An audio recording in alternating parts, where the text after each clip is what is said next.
आजमगढ़ के सानिया पारलिया खूब धमक यहाँ नवैया हो नयनवा दोनों फरक।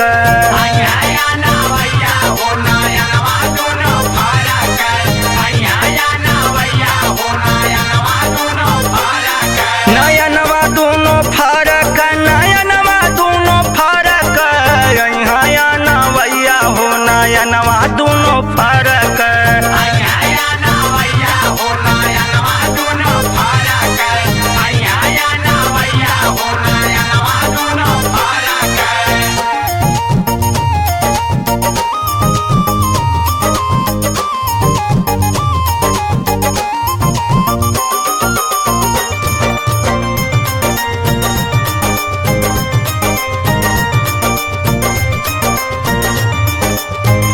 नैना होला बेकरार उनकर करी इंतजार। इहे इच्छा बा हमार मिली है करब खूब प्यार।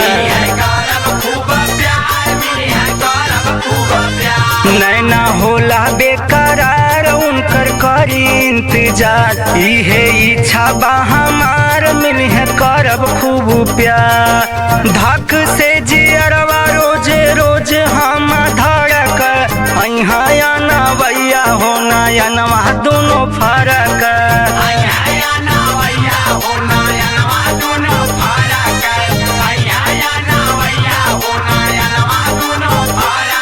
नयनवा दोनों फरक नयनवा दोनों फरक यहाँ नवैया हो नयनवा दोनों फरक।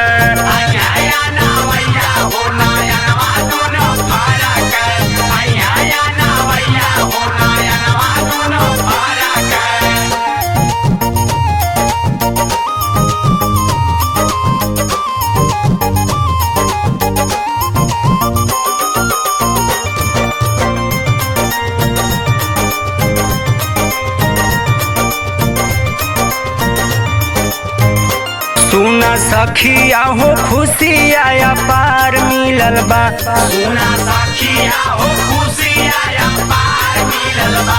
हमके रेम्बो अक्षय से हो बड़ा प्यार मिलल बा। हमके रेम्बो अक्षय से हो बड़ा प्यार मिलल बा। सुना सखिया हो खुशी आया पार मिलल बा। हमके रेम्बो अक्षय रविंदर से प्यार मिलल बा।